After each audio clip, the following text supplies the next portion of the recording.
It was a snowy day in Moscow in December of 1963. 12-year-old Kostya Sobolev was home alone. He and his mom just recently moved into a new, freshly built apartment building, and their place was pretty empty, so the mom went to the store to buy some furniture, and the boy stayed home to help her assemble it once she got back. Not long after the mother left, the doorbell rang, and a man's voice said, "Open up, MosGaz." Kostya ran to the door and opened it. There stood a man he did not know, eyes nervously darting, his brow covered in sweat. The stranger asked, "Are you home alone?" And Kostya answered, "Yes." What reason did the boy have to fear a man who uttered the very familiar word, MosGaz? None. Visibly satisfied with the answer, the stranger entered and closed the door behind him. An hour later, Kostya's mom came home. Once she entered the apartment, she started screaming as if someone was tearing the heart right out of her chest. Her son lay before her on the floor, face down in a pool of his own blood, dead.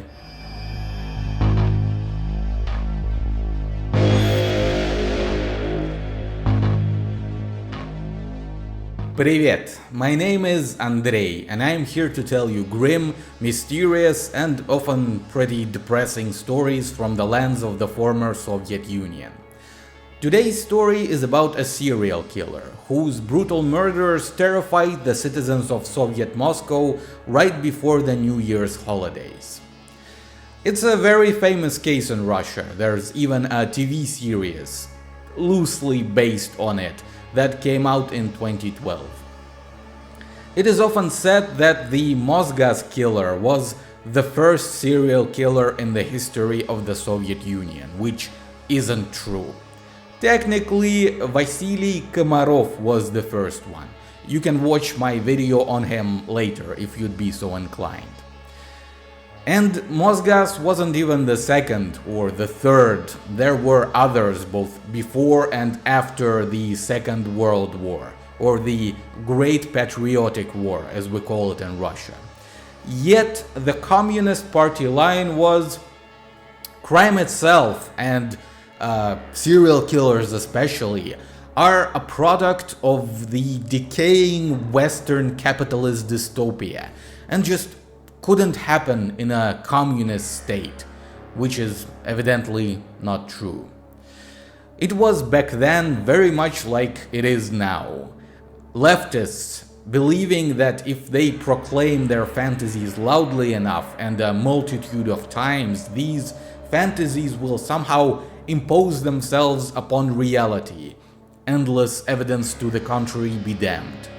But reality chugs along, undefeated, even though, like in this case, it can be very cruel. So sit back, relax, or tense up, I'm not your dad, and let me tell you the story of the MosGaz killer. First of all, what the hell is a MosGaz? While to those of you of non-Slavic persuasion, it might sound like the name of some creature that enjoys consuming man flesh and serving dark overlords, it is nothing of the sort. It simply is a shortened version of Moskovsky Gaz, Moscow Gas, a state-owned company created in 1939 to organize gas supply to the homes of the denizens of Moscow. Like always, I'll begin with some historic and social context to immerse you in the times. The year is 1963. The end of it, to be more precise. A month ago, the US President John F. Kennedy was assassinated by the CIA. By a lone communist sympathizer who acted totally alone. While Russia is often associated with its cold weather, there was a great thaw going on. Not climate related, but social, political, and intellectual. It has been 10 years since the death of Iosif Djugashvili, better known to all as Joseph Stalin, the brutal dictator who ruled over the Union of Soviet Socialist Republics with a bloodied iron fist. After Stalin's death in a puddle of his own piss, there was a power struggle among the party higher-ups. Nikita Khrushchev emerged victorious. Now, his last name is not Khrushchev, it's Khrushchev. But since I am speaking English, when I talk about historical figures, I will defer to the English pronunciation, when it differs severely from the original. For example, Stalin and Stalin are basically the same, so no problem here. Anyways, sometime after taking charge, Khrushchev condemned the brutality of Stalin's rule, his purges, his gulags, and the cult of personality that was forged around him. The process of de-Stalinization has begun. Some political prisoners were released, censorship eased up a little bit, and overall, you know what? Let me use Stalin's own words from 1935. Жить стало лучше, товарищи. Жить стало веселее. Now, don't get me wrong, it wasn't all sunshine and rainbows.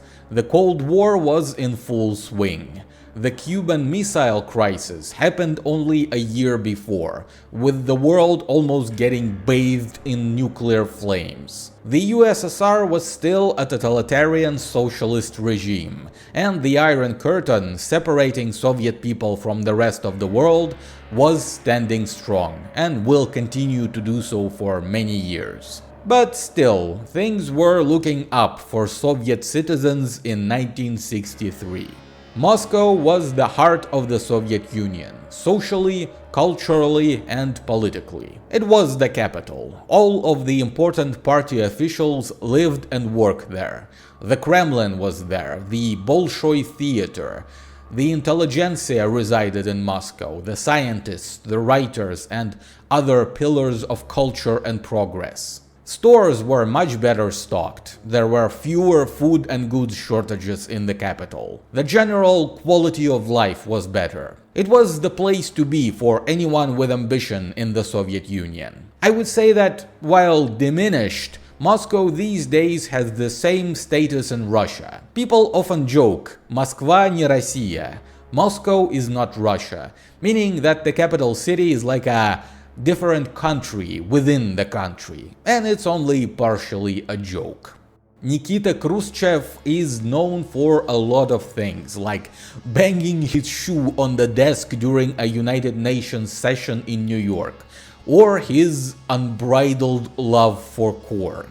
But I would say that the most notable and the most long-lasting of Khrushchev's deeds was the construction of what came to be called a Khrushchevka, or in Russian Khrushchevka. The name basically means Khrushchev's thing. There was a housing shortage in the Soviet Union, especially in the urban areas, so the solution was implemented. Small, minimalist apartment buildings built from prefabricated concrete panels. Sometimes 3, sometimes 9, but usually 5 stories tall. Each apartment having from 1 to 3 rooms, a bathroom and a tiny kitchen. The most common apartment had 2 rooms and was 50 square meters, or 538 square feet. There were no elevators in the buildings though. Cost cutting was the name of the game. The walls were paper thin, so you could hear everything your neighbors were doing. It was scorching hot in the summer and freezing cold in the winter. The ceilings were low, 2.5 meters or 8 feet. But these apartments were affordable, and the construction process was really fast. For a standard 5-story Khrushchevka that had up to 80 apartments, it took around 4 months to build, including site preparation, assembly of the panels, and interior finishing. If you ever found yourself enjoying some Eastern Bloc aesthetics videos, or some Russian doomer music here on YouTube, you definitely have seen a Khrushchevka or 10. By the 1980s, around 60 million Soviet citizens lived in these buildings. And while Khrushchevkas were designed to last from 25 to the maximum of 50 years, Many people in modern Russia still live in them, especially in smaller towns. I would wager that there isn't a single Russian born before the year 2000 that has not lived in or at least wasn't inside a Khrushchevka at some point in his or her life. So ubiquitous they are. And in 1963, a person with malicious intent chose these newly constructed apartment buildings as the perfect place to commit his heinous crimes. The people just moved there, usually from communal apartments. They didn't know their neighbors yet.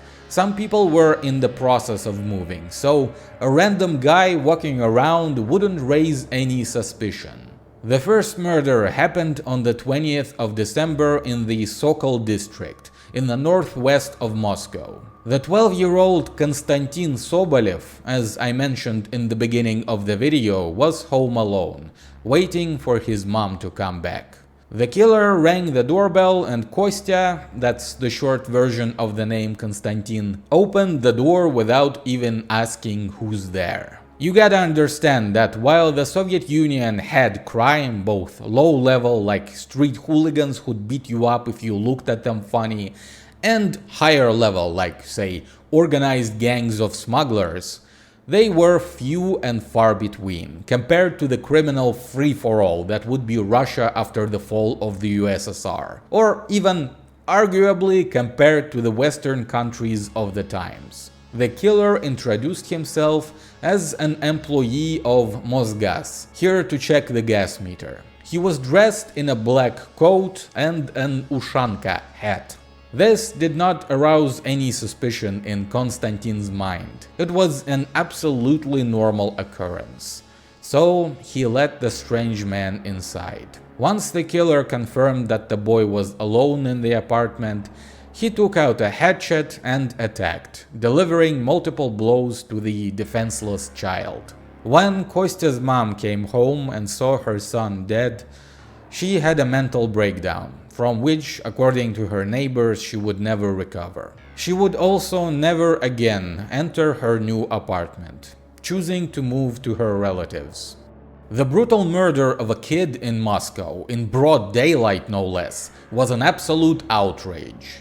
Militia, the Soviet police, swarmed the crime scene. Among them was Sofia Feinstein, a talented criminologist and overall a very impressive lady. During the Second World War, being only 17 years old, Sofia volunteered to join the Red Army.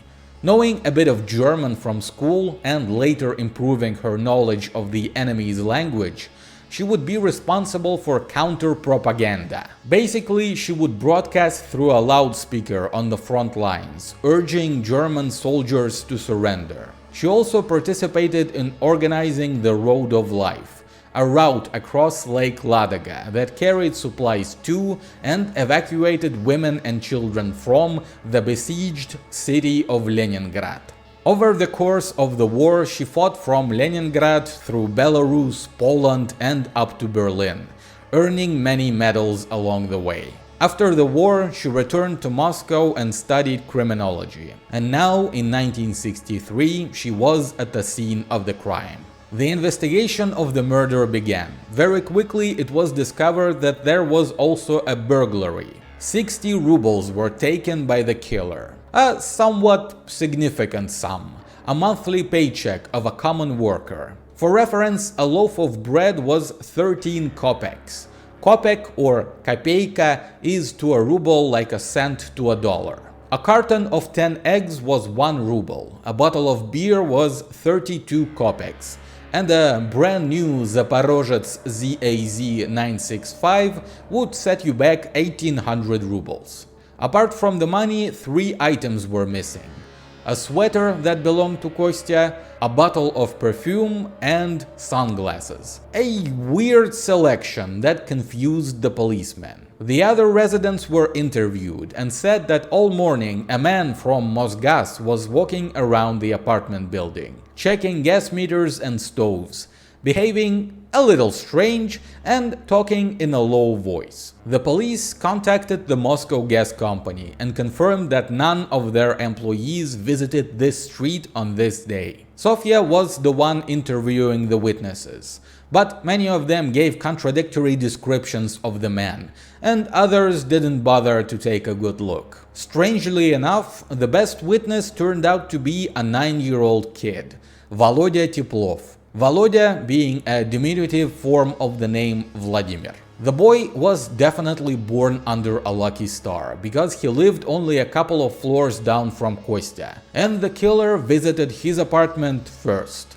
He asked the boy, "Who's home?" and Volodya answered, "Everyone," though in reality the parents were away, and only his elderly grandma and his infant nephew were home with him. The killer, disappointed, went through the motions of pretending to check the gas equipment, leaving clear fingerprints, and then left. A couple of minutes later, the doorbell rang again. The same man was standing outside, nervous and fidgeting, saying he forgot a box of matches in the apartment. This being his first time, the killer most likely was being indecisive, even though he clearly suspected that the boy was lying about his parents being home. Still, he left again, and shortly came back one more time, but Volodya was already weirded out by the strange mumbling man and refused to let him inside. Having seen the killer several times, Volodya gave a good description of the man, which provided the first significant clues. First of all, the man had a southern appearance. Now, I don't want to generalize, but I would bet 1,000 rubles that many of you watching think that Russia is a very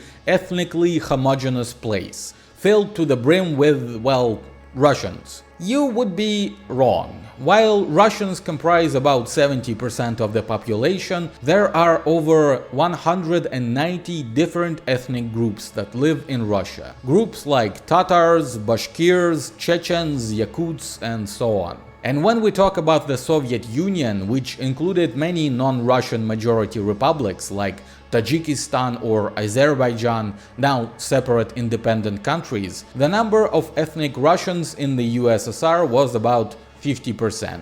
When Russians say someone has a southern appearance, they mean people from the Caucasus region. I know that in the English language Caucasian means white, but in Russian, Kavkazets means one of the many peoples from around the Caucasus Mountains, south of Russia, like Georgians, Dagestanis, Armenians. They often have specific traits in their appearance that are easily distinguishable from the Slavic populace. And the killer had those traits, according to Volodya. The other clue was the hat. Like I said earlier, he wore an Ushanka hat. I'm sure you know it. It's the stereotypical Russian hat with the ears. The fact that the killer wore a warm hat during the cold Russian winter was nothing to write home about. The clue was in the way he wore it. You see, back then, the Muscovites usually wore their hats with the ears tied on the top. The killer tied the ears on the back.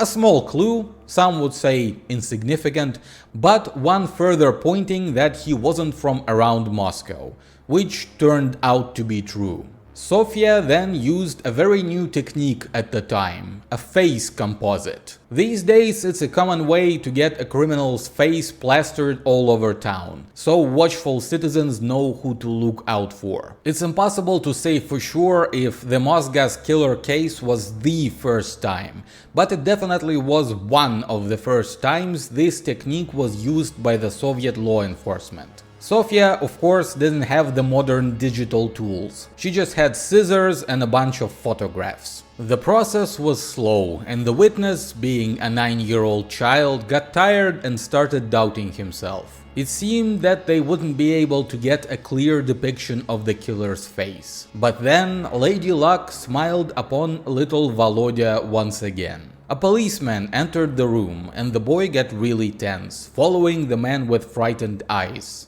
He whispered to Sofia, "That's him, that's the man I saw." And that's how the case ends. The killer was one of the investigators. The end. Please smash that like button, subscribe, ring the bell. I'm kidding. It wasn't that simple. But the man who entered the room did have a striking resemblance to the killer. And so, finally, the police had a good idea of who they were looking for. A sketch based on the lookalike was made and given away. The law enforcement patrolled the streets of Moscow, looking for the guy.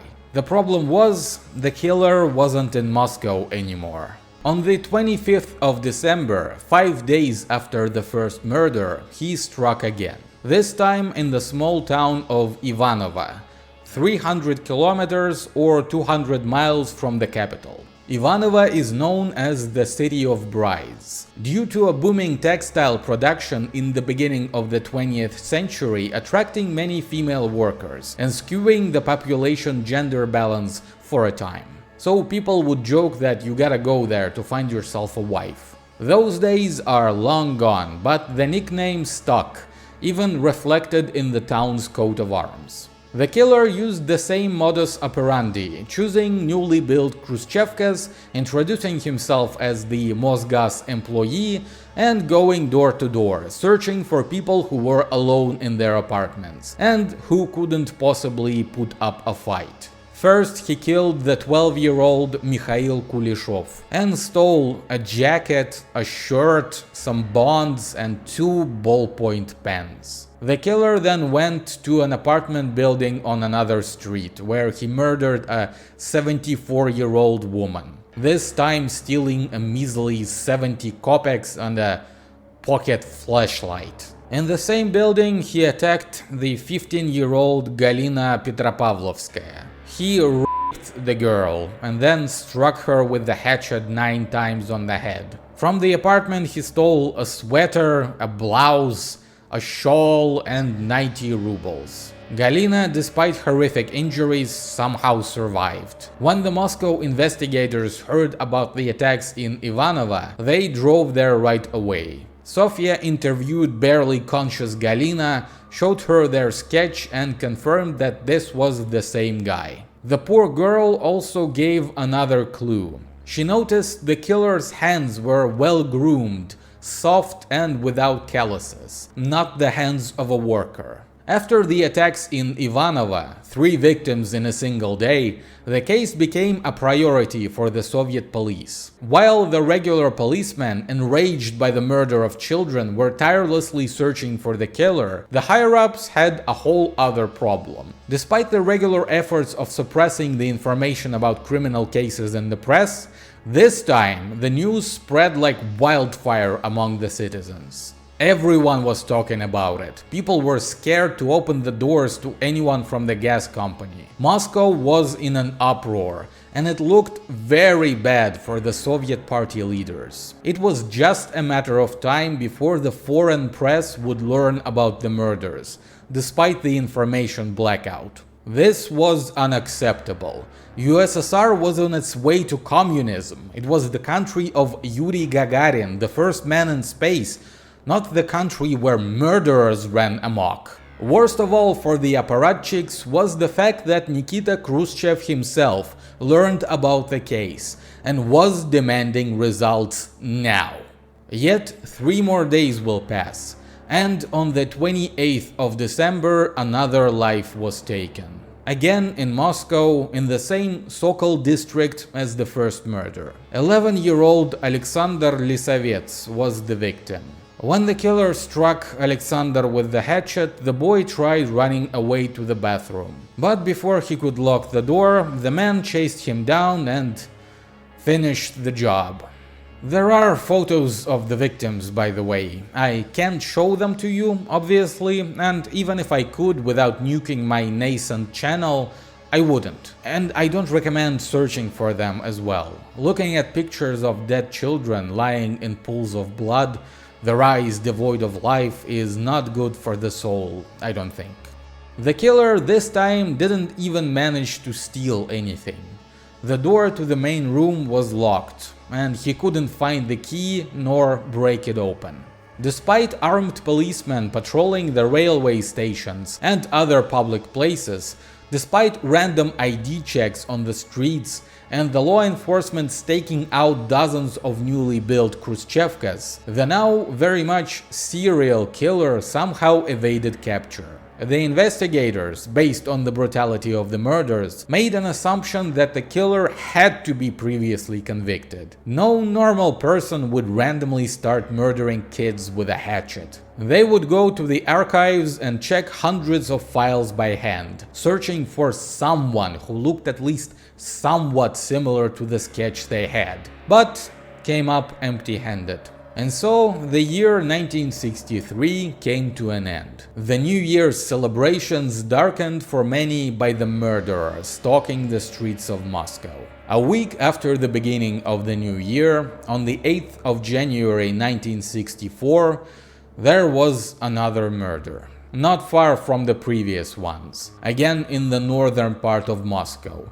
Again in a newly built Khrushchevka, in the Mar'yina Roshcha district. The victim was 46-year-old Maria Yermakova. Probably realizing that his MosGaz shtick was known to most denizens of Moscow by now, the killer instead introduced himself as the worker of the housing and communal services. Different enough, but it had the same effect of opening closed doors. He struck Maria 20 times with the hatchet and stole 30 rubles, a mere table clock, 3 pairs of socks, 5 skeins of yarn, again a weird assortment of random bullshit of little value. But this time he finally got greedy and also took a television set, specifically a rather new black and white Start 3 model, worth 234 rubles at the time. While all of the things he previously looted were small and could have been easily concealed in his coat, you can't put a TV in your pocket. And so people noticed him hauling it along the streets. At some point, he decided that walking was not the best of options this time, and asked a truck driver to give him a lift. What the killer didn't know is that a local policeman was nearby, watching him. Like I said, the police were on high alert, and something about this man waving down a truck struck him as suspicious. I mean, if you're going to buy a TV, you would take care of the transportation ahead of time. It's a pretty expensive piece of tech, not something one would buy impulsively and then carry around on the slippery winter streets. But there was nothing to act upon, so the policeman, just in case, memorized the first 2 numbers of the truck's plate. The death of Maria was discovered really quickly, when her downstairs neighbor saw blood dripping from the ceiling. When the policeman heard about the murder nearby and that a TV set was stolen, he contacted the investigators immediately and told them about the truck. It took some effort, but the law enforcement managed to track down the vehicle and interviewed the driver, who showed them the intersection where he dropped off the man in the black coat. The bastard was smart enough not to show the driver the exact location of his residence, but it was a futile show of cunning. The investigators were on his trail now, and closing in. They talked to the people living nearby, and very soon found a woman who told them that her neighbor, an old lady, had a niece, together with a southern-looking husband, move into a room in her apartment a couple or so weeks ago. And that a husband recently brought a new TV home, and right away sold it to a guy from a nearby apartment building. They visited the new owner of the television set and confirmed that it was indeed the one that was stolen. You see, every television set had a serial number on the inside, which the killer had no idea about. And the police found an instruction manual with the same number in the apartment of the murdered Maria Yermakova. When the police entered the killer's residence, they found many of the items he stole from his victims. But alas, he himself wasn't there. They decided on waiting for him to come home, laying in ambush. Sometime later in the evening, the front door opened, and a figure swaddled in a warm winter coat entered the dark apartment. The policeman jumped out and tackled the figure, planting it face down on the floor. The person screamed, terrified by the sudden attack, but instead of the rough voice of a man, it was a woman's shriek. It was not the killer, but it was the next best thing, the killer's girlfriend, 21-year-old Alevtina Dmitrieva. Once she recovered from the shock, she was interrogated. Alevtina said that she didn't know anything about any murders, but she was living here with a man who wasn't her husband, and that he was a KGB agent, a major of the KGB no less. I imagine most of you know this acronym, but if you don't, it stands for Комитет государственной безопасности, Committee for State Security. In short, it was the Soviet secret police, responsible for espionage, surveillance, suppressing political dissent, and many more much darker things. Now, that would have been an interesting turn of events. A KGB agent gone rogue.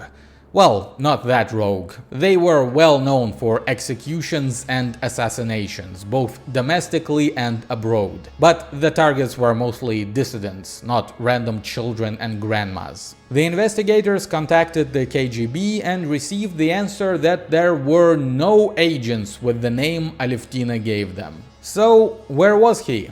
Unfortunately, not long before the police tracked his apartment down, the MosGaz killer left Moscow and traveled to Kazan, a city some 800 kilometers or 500 miles away from the capital. Alevtina was taken into custody as a possible accomplice. Funny thing, in case the killer didn't really leave and was watching the apartment building, the police decided to roll Alevtina into a carpet and transport her out of the building this way. The girl was supposed to join her murderous paramour in Kazan in a couple of days, and the investigators decided to use this as a way to finally catch the killer. They made her send a telegram with the date and time of her supposed arrival by train. But they would not let the girl go herself, of course. Instead, they put a ton of makeup on a female police officer to make her look like Alevtina. The result, it is said, turned out to be very convincing. It's like a veritable spy thriller. Would be very fun, except for all of the dead kids. On the 12th of January, the decoy Alevtina was standing at the Kazan railway station, and a man in a black coat and a Nushanka hat with ears tied up at the back approached. A team of policemen descended upon him in an instant. They finally got him. The dumb bastard, for some unfathomable reason, even took the murder weapon with him, concealed under the coat that still had some blood of the victims on it. So, who was he, this sinister murderer who terrorized Moscow for 3 weeks straight? Here he is, Vladimir Ioannisyan. The clues were spot on. He was indeed not from Moscow, or Russia for that matter. He was an ethnic Armenian, born in Tbilisi, Georgia. Well, back then the Georgian Soviet Socialist Republic. And his hands that he used to swing that hatchet of his were soft and well-groomed, not seeing a hard day's work in years. But let me start from the beginning. Ioannisyan was born in 1937. From a very young age, he had a great talent for singing, and his parents, having big hopes for their son's future, enrolled Vladimir into a musical school, which then allowed him to enter the Tbilisi State Conservatory without taking any exams. The future seemed bright for young Vladimir. The teachers loved him and he clearly was very talented. But something happened during his sophomore year. We don't know what exactly. Ioannisyan himself would later blame it on a nervous breakdown. Whatever the case may be, he dropped out and started working in a local theater. Back then in the USSR, very much like right now in Russia, military service was mandatory for men. Attending an institution of higher education was one of the few things that temporarily protected you from conscription. And now Ioannisyan lacked this protection. To avoid serving in the army, he went to a hospital, where, according to him, he received a medical certificate confirming that he was unfit to serve. But when he arrived at the conscription board, someone there allegedly destroyed his certificate, and so Vladimir was deemed a lousy conscription dodger and got sentenced to a year in a labor camp near the town of Gori, 84 kilometers or 52 miles from Tbilisi. It wasn't one of the gulags you might be thinking about if you know your Soviet history. It was vastly more lenient. In the camp, he was assigned the role of a culture worker, basically organizing educational and cultural activities for other inmates. And due to his excellent work and good behavior, he even got a privilege to sometimes leave the camp and take walks around the town. It was during one of these walks that he decided to just leave and go home. He was quickly captured, of course, and received an additional year of forced labor, now without any of the fun stuff he had enjoyed previously. After serving his sentence, Ioannisyan returned to Tbilisi and was almost conscripted again. But this time he was indeed deemed unfit to serve, due to being a neurotic. He once more started working at the same theater, where he soon met Mideia, a graduate of the conservatory he dropped out of. They got married and had a son. Now, this part is a little vague. Either at this point in time or years earlier, when Vladimir was still in school, his father got caught doing some sort of commercial machinations, which could have been anything from black market dealings to any small attempt to bypass the Soviet planned economy. And he was sentenced to 7 years. The fate of his father seemed to have had a serious impact on the weak psyche of the young Vladimir. His mood dark and his wallet near empty, Ioannisyan got involved with some unsavory types, and together they did a little thieving. Vladimir was arrested almost immediately. The only thing that saved him from prison was his wife, Mideia, who pleaded with the court to have mercy on the sole provider of their family. Ioannisyan was given a suspended sentence of 5 years. In 1963, to avoid further interactions with his partners in crime and get a fresh start, Ioannisyan's wife insisted that they move to the city of Orenburg, far away, almost 1500 kilometers or 900 miles from Tbilisi. There, Vladimir got a job as a singer in the Orenburg Musical Comedy Theater, and his wife started working as a concertmaster there. Things were looking up for the Ioannisyan family. But you just heard what year it was, and so you know that everything is about to go incredibly wrong. Very soon some new faces appeared in the theater, and specifically the young and charming ballerina from Kazan, Alevtina Dmitrieva. The 26-year-old Vladimir was instantly smitten and started actively flirting with her, while, you know, having a wife and a small child. Alevtina, constantly showered with male attention, was not interested in a penniless and also married man. But as the year was coming to an end, the theater administration decided that she was not good enough at ballet and sacked her. Hearing about this, Ioannisyan made his move. He told Alevtina that he had some serious connections and could get her a job at the Bolshoi Theater in Moscow, and also that he secretly worked for the KGB. To put it in American terms, imagine you are a dancer in Wichita, Kansas, and a dude you know has barely any money comes up to you and says, "I work for the CIA, and baby, if you come with me, you'll be a Broadway star in no time at all. I know a guy who knows a guy." You obviously say, yes, it's very plausible and not suspicious at all. Then again, she was young, dumb, and desperate.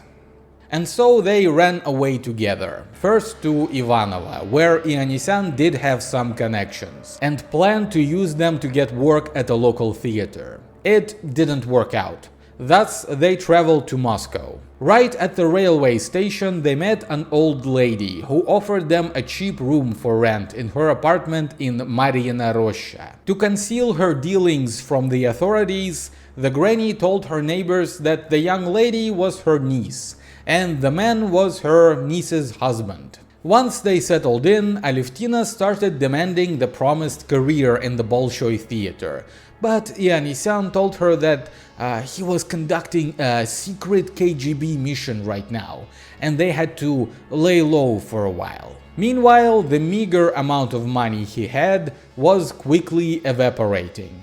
Then, amazing news! The guy Vladimir knew in Ivanovo told him that he would help him get work. Problem was, when the star-crossed lovers arrived at the Moscow railway station, Ioannisyan realized he only had enough cash for one single train ticket. He once again made up some secret KGB work that suddenly demanded they stay in Moscow for a little bit, sent Alevtina back to their recently acquired abode, and with his last money bought a hatchet. The rest you already know. Honest work was never an option. He needed the money now. All of the random items he stole, like pens and sunglasses and fucking 3 pairs of socks, he took them as gifts for Alevtina.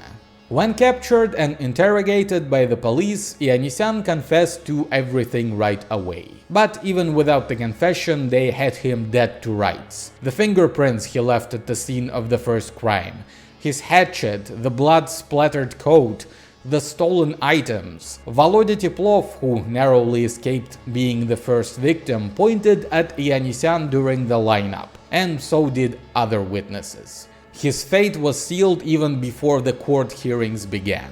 While the news about the murders were suppressed in the Soviet press, the news about the capture were published to reassure the citizens and show off the competence of the Soviet law enforcement. It is said, though it's impossible to confirm, that the killer was brought before Nikita Khrushchev himself, and the head of the Soviet state allegedly looked at him and said, "I want him gone in 2 weeks."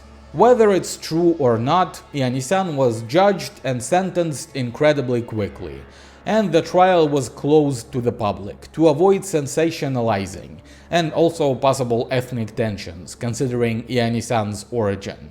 There were no psychological evaluations and long talks about his motives, so we know very little. While the first murder was solely for monetary gain, after killing Kostya Sobolev, the human-shaped piece of shit in an Ushanka hat realized that he actually enjoyed it. Now, I know that some people, especially women, like to idealize serial killers, like, "Ooh, they're so mysterious and tantalizing with darkness in their soul," or some retarded shit like that. I find it abhorrent and nauseating. And any killer, especially one that hunts helpless victims, requires an instant one-way ticket straight to hell. I have special contempt for the MosGaz killer. Basically, Ioannisyan was a weak, pathetic man, a theater kid with great ambitions he never had the strength of character to achieve. The murders gave him the illusion of power over life and death, yet he was too much of a wimp to attack adults, and so was diligently looking for children home alone. Not for some sick urge to destroy the innocents or something, but out of convenience. For example, one time he stumbled on an apartment with a young boy inside. Ioannisyan was about to enter and murder the kid when his 15-year-old sister came out of her room. And the dreaded serial killer pussied out, not being sure he can take on 2 children. He did kill a 46-year-old woman, but what I didn't tell you is that he told her he was there to collect complaints from the residents of the apartment building about the quality of said building. And when the woman sat down to write the complaint, Ioannisyan struck her with the hatchet from behind. During the interrogations, he would say, quote, "I am now a very terrible man, but in the past I was a very good man." Honestly, I don't think he was ever good, and never was much of a man. Alevtina, his lover, it seems really didn't know anything about the murders, but still she was sentenced to 15 years in prison as an accomplice, though she was later released early, having served only 8 years. The pensioner lady who rented them the room was punished as well. She was evicted from her home and expelled from Moscow altogether.